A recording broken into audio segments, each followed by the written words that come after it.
Oi, sejam muito bem-vindas a mais um vídeo do Lab Ritual. Eu me chamo Juliana e hoje eu tô aqui pra gente fazer um comparativo entre essas duas gomas. A gente já tem um vídeo aqui no nosso canal fazendo um comparativo entre 3 emulsionantes naturais, o Olivein 1000, o estearato de glicerila SE e também o Monta 968. Vou deixar aqui no card pra vocês assistirem, se tu ainda não assistiu. E lá a gente vai comparar coisas muito parecidas com o que a gente vai comparar aqui hoje, como textura, espalhabilidade na pele, toque na pele. E nesse aqui a gente vai comparar a coloração, porque vocês podem ver que elas são diferentes. A goma mais famosa quando a gente fala em gomas é a goma xantana. Acredito que tu já possa ter tido contato com ela, já usa nas tuas formulações.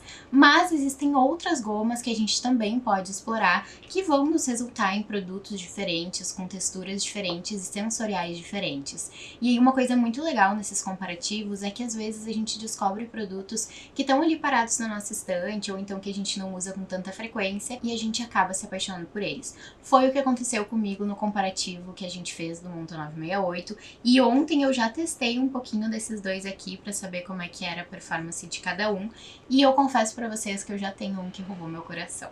Aqui a gente vai falar então de duas gomas. As gomas, elas são modificadores reológicos, elas mudam a viscosidade de um produto, como por exemplo o amido, que geralmente a gente usa na culinária, né, e quando a gente vai cozinhar em casa para engrossar algum caldo, algum molho que tu esteja fazendo. E esses modificadores reológicos, eles podem ser os amidos, como eu falei para vocês agora, né, que a gente usa em casa, ou então as gomas. E as gomas, a gente tem gomas naturais e também gomas sintéticas. As gomas, além de modificadores reológicos, elas também são hidrocoloides, ou seja, quando elas entram em contato com a água, elas formam um gel, que foi exatamente o que aconteceu aqui, e é exatamente isso que a gente faz quando a gente quer produzir, por exemplo, um gel facial, um gel de limpeza, ou então algum sérum. Então é muito legal a gente saber trabalhar com as gomas, porque elas nos possibilitam criar muitos produtos, inclusive o gel de limpeza que a gente ensina no nosso curso, o gel hidratante que a gente ensina no nosso curso, o gel hidratante facial, e o gel hidratante corporal que a gente também ensina no nosso curso. Todos eles a gente faz com uma goma só, que é a goma xantana, que é a mais fácil de encontrar e a mais popular de todas. Então quando a gente vê esses produtos em gel, o que possibilita criar esse produto é justamente as gomas. E aí, para começar, a gente vai falar da goma xantana, que é a que tá nesse frasquinho aqui. Como eu falei pra vocês, ela é extremamente popular, tem um preço bem acessível e ela é uma goma aniônica. Para as gomas, assim como para os surfactantes, que é um outro vídeo que a gente também criou, que eu vou deixar aqui no card para vocês, a gente tem diferentes cargas. A goma xantana, ela é uma goma aniônica, ou seja, ela tem a carga negativa e ela vai atuar em um pH que é bem amplo, então vai de 2,5 até 11. Então ela tolera, né, pHs muito extremos, como por exemplo 2,5 e também 11, então ela atua dentro dessa faixa. A goma xantana, por ser um ativo hidrocoloide, ela dilui em água, só que para facilitar a dispersão dela, eu sempre costumo usar um umectante natural. Então normalmente eu uso a glicerina vegetal, dissolvo ela na glicerina vegetal e depois adiciono água, porque isso faz com que a gente não tenha no final da nossa formulação aqueles gruminhos, sabe? Muitas vezes quando a gente coloca ela em contato com a água direto, sem dissolver na glicerina, o nosso gel final pode ficar com alguns gruminhos de uma goma xantana que não foi bem diluída.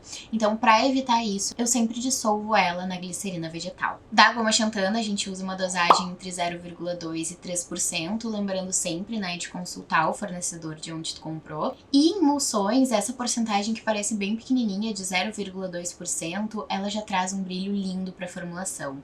No último vídeo que a gente criou, fazendo um hidratante facial de ácido hialurônico e babosa, a gente colocou a goma xantana justamente para trazer esse aspecto de brilho para a emulsão. Então, mesmo que não seja, por exemplo, um gel que a gente está criando, se a gente colocar ela dentro da nossa emulsão, a gente já vai mudar a aparência do nosso produto e ela também contribui para a estabilidade dele. Então, a goma xantana é com certeza uma goma que vale a pena tu ter no teu estoque, na tua estante de produção.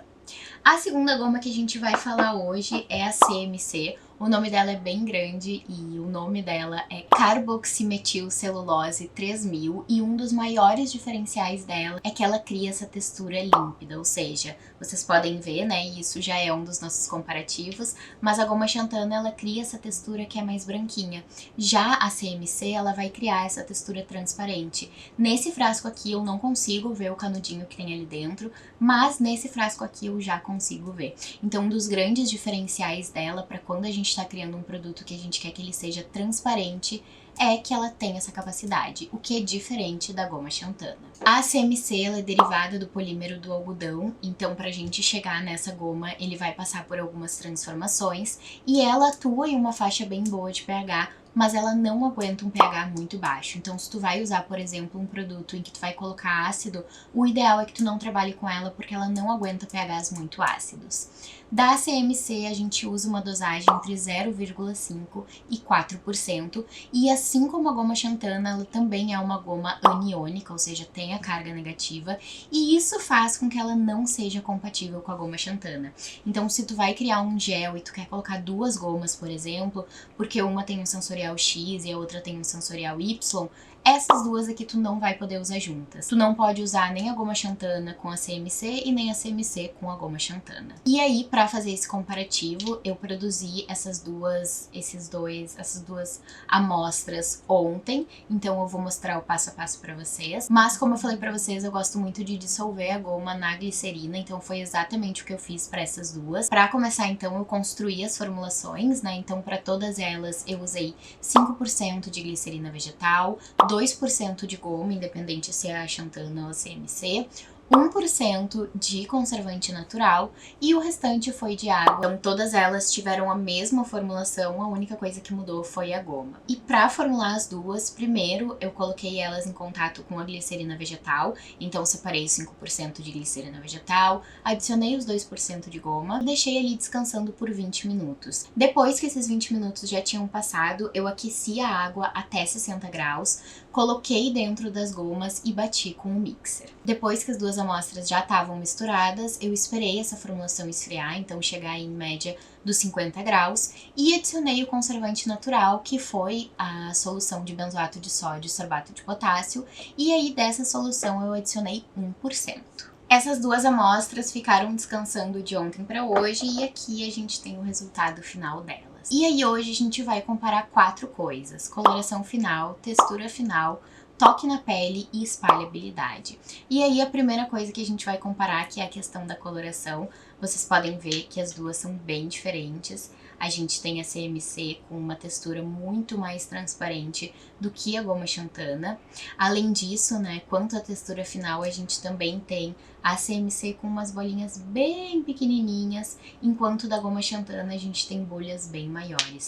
Então, só olhando assim, tu vê que elas produzem produtos finais bem diferentes. Agora, pra gente poder comparar toque na pele e espalhabilidade, eu vou colocar uma gotinha pra cada nas minhas mãos, vou espalhar e vou deixar aí agindo um pouquinho até elas secarem. Então, pra começar aí nessa mão aqui, eu vou colocar a CMC, vou espalhar e vou deixar ela aqui secando enquanto eu aplico a amostra que foi feita com goma xantana.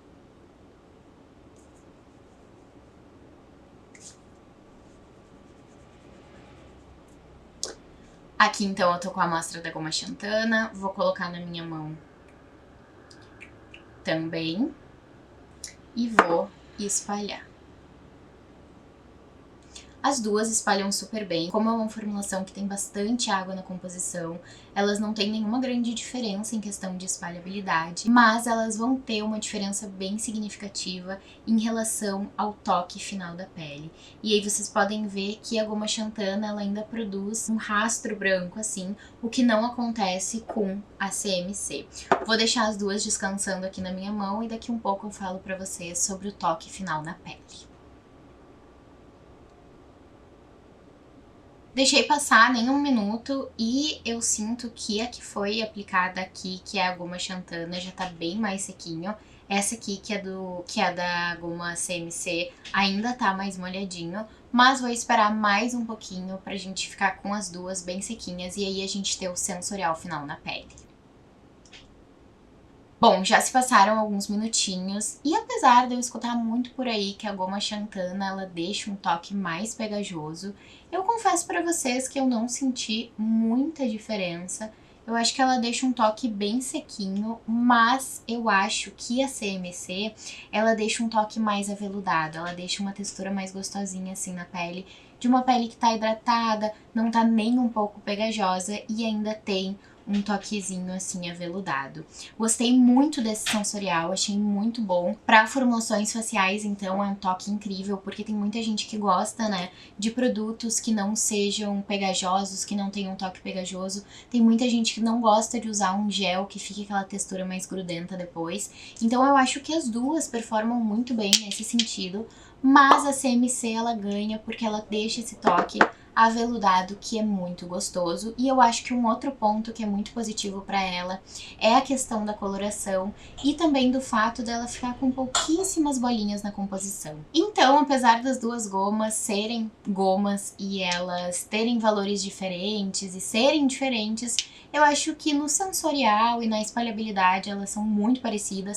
Ganha só um pouquinho e também ganha na questão de ser transparente, né, como eu já falei pra vocês. Então assim, vale muito a pena tu investir nos dois. Se tu tá procurando um produto que vai ser mais transparente, vale a pena tu investir essa. Mas se tu não tá te importando muito com isso, essa aqui também cumpre 100% o papel dela. Se tu ficou com alguma dúvida sobre esse comparativo, deixa aqui embaixo nos comentários. Se tu quer outro comparativo comparando outros insumos naturais, deixa aqui também. Não esquece de nos seguir no nosso perfil do Instagram, porque a gente fez uma votação hoje mesmo lá sobre qual vai ser a próxima formulação que vocês querem ver aqui no Lab Ritual. Se tu gostou desse vídeo, deixa o teu like é muito importante pra gente saber que esse conteúdo te ajudou. Te inscreve no nosso canal se tu não é inscrita e ativa o sininho de notificações pra tu ser notificada sempre que a gente postar um vídeo novo. O link pro nosso curso de cosmetologia natural tá aqui embaixo, o WhatsApp pra gente conversar sobre desenvolvimento de produtos também tá aqui embaixo e eu te vejo no nosso próximo vídeo.